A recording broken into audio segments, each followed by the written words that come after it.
teman-teman semuanya. Nah, kembali lagi di videoku kali ini. Nah, aku akan membahas mengenai salah satu case report yang ada di salah satu jurnal berkala ilmu kesehatan kulit dan kelamin yang menurutku menarik. Udah lama ya kita nggak bahas kayak gini di videoku. Jadi, case report atau laporan kasus pada jurnal ini berjudul sifilis sekunder atau stadium sekunder yang koinfeksi dengan HIV atau Human Immunodeficiency Virus pada LSL atau lelaki seks lelaki atau LGBT dengan triple dose atau dosis 3 kali dari benzathiopenicillin G per 3 minggu itu ya, oleh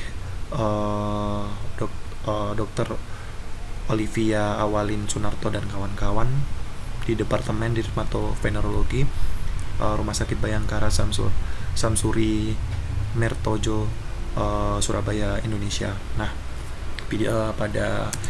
pada materi ini atau case report ini kita akan sedikit menggali banyak mengenai itu kasus pada yang ditemukan. Ini abstraksinya, mungkin langsung saja. Jadi secara garis besar atau latar belakang gitu ya, intinya sifilis itu merupakan salah satu infeksi MS yang disebut atau infeksi menular seksual karena suatu bakterinya bernama Treponema pallidum, khususnya subspesies pallidum. Nah, ini ditularkan karena tadi infeksi menular seksual berarti kontak seksual atau transmisi vertikal melalui ibu dan janin, itu biasa terjadi. Nah, sifilis ini merupakan penyakit kronik teman-teman, yang mana sebenarnya menyerang semua organ, dan dia itu disebut juga sebagai the great imitator atau paling banyak menyerupai penyakit-penyakit lain gitu. Jadi gak heran. Nah, sifilis itu berdasarkan stadium dibagi menjadi beberapa stadium, mulai dari primer, sekunder, laten, dan tersier. Dan setiap stadium itu memiliki karakteristik sendiri. Biasanya kalau pada primer nanti akan timbul suatu ulkus durum, yang mana dia dasarnya bersih, nggak nyeri gitu ya, ada indurasi gitu ya, bergaung gitu. Terus kalau sekunder biasanya nanti ada banyak sekali timbul di ruam-ruam di kulit, terus ada roseola sifilitica. Terus pada laten ini biasanya asimptomatik dan biasanya didiagnosis hanya karena tes laboratorium atau serologi saja, biasanya VDRL atau tes yang treponema maupun non treponema. Terus yang tersier ini biasanya udah lanjut dan biasanya udah menyerang jantung, otak gitu ya. Nah, pada orang-orang dengan HIV atau imunodefisiensi virus biasanya saling berkaitan gitu ya antara HIV dengan infeksi menular seksual ini, dan sifilis ini biasanya berhubungan erat dengan transmisi dari HIV. Kalau pernah dengar itu ada 4 kali lipat orang yang mengalami IMS itu biasanya lebih terkena HIV gitu.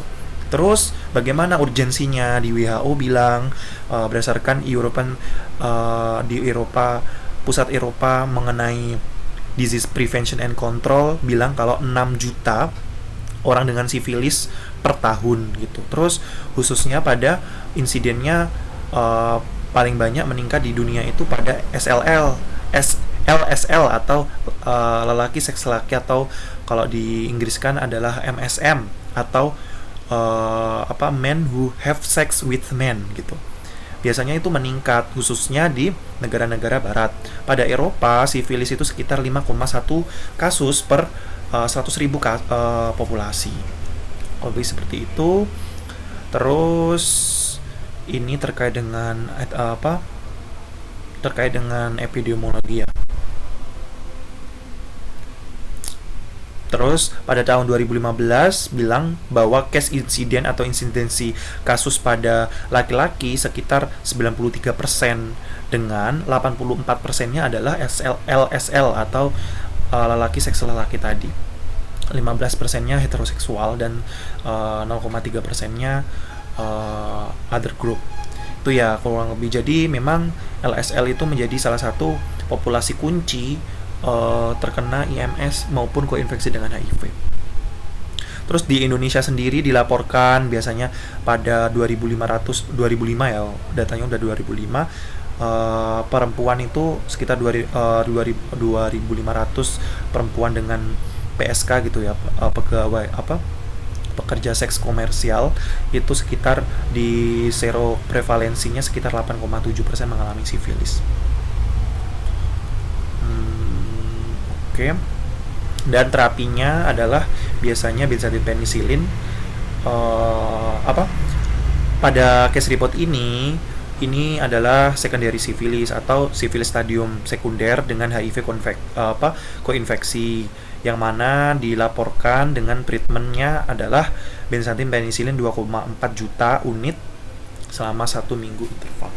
Oke, selanjutnya mengenai kasusnya, penting dari case report ini. Jadi ada laki-laki 26 tahun, dia datang ke rumah sakit. Dia mengeluhkan bahwa dia ada rash atau ruam merah pada palmarnya, pada telapak tangannya maupun telapak kaki maupun tangannya, di kaki-kaki, di wajah gitu ya, tersebar di situ distribusinya. Dan dia ternyata sudah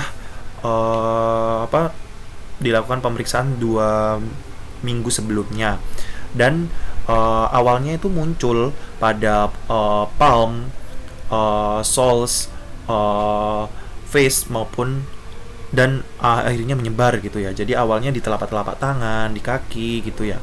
Dan dia itu ruam merahnya itu bulat merah, khususnya pada tangan maupun kaki. Dia itu sedikit gatel, rasa panas maupun nyeri. Itu tidak ada gitu ya, maaf ya. Jadi gatal, nyeri, panas itu nggak ada. Jadi cuman ruam merah saja.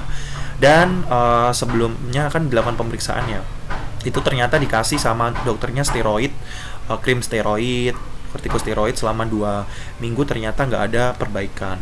Jadi terus dia nggak ada kerontokan rambut dan nggak ada nyeri-nyeri atau luka di genital gitu ya. Nah, selanjutnya pasien ini ternyata pada 2019 dia itu udah didiagnosis HIV dan dia udah minum obat-obat ARV, dan dengan inisial diagnosisnya pasien ini, inisial diagnosis HIV-nya dengan CD4-nya 72 sel per pikoliter, dan dia juga didiagnosis sebagai TB paru maupun cerebral abscess, ada abscess atau nanah di dalam otaknya saat awal-awal 2019, sehingga dia awal-awal itu dia nggak sadar, lemah pada bagian kanan kaki maupun tangannya. Nah, setelah dia itu mendapatkan HIV, ARV atau obat antiretrovirus ini, CD4-nya itu meningkat sampai kurang lebih hampir 2 kali lipat lebih ya, yaitu 163 sel per pikoliter. Dan pada 9 tahun terakhir dia itu ternyata pernah ditanya riwayat seksualnya, ternyata dia banyak sekali dengan beberapa partner atau pasangan gitu, dan dia terinfeksi, dia juga HIV di situ. Dia untuk histori dia itu minum atau minum obatan terlarang, narkoba, suntik, transfusi, sharing needle atau jarum suntik itu nggak ada, maupun alergi nggak ada. Jadi fokusnya kita udah mikir ruam merah, HIV, terus gak nyeri, kita mulai arahkan memang ke sifilis gitu ya. Pada pemeriksaan fisik didapatkan TTV-nya atau tensinya normal, nadi normal. Dia intinya datang dengan kondisi umum yang baik ya. Terus dia juga nggak ada anemia maupun sesak. Terus pada jantung maupun parunya dalam batas normal, perut atau usus juga dalam batas normal, liver atau hati, spleen juga dalam batas normal, tangannya juga aman semua ya untuk kondisi keadaan umumnya. Nah, pemeriksaan dermatologinya kita bisa lihat pada gambar 1-3 pada tangan, kaki, didapatkan multiple villaceous macula dengan tepi yang jelas, batas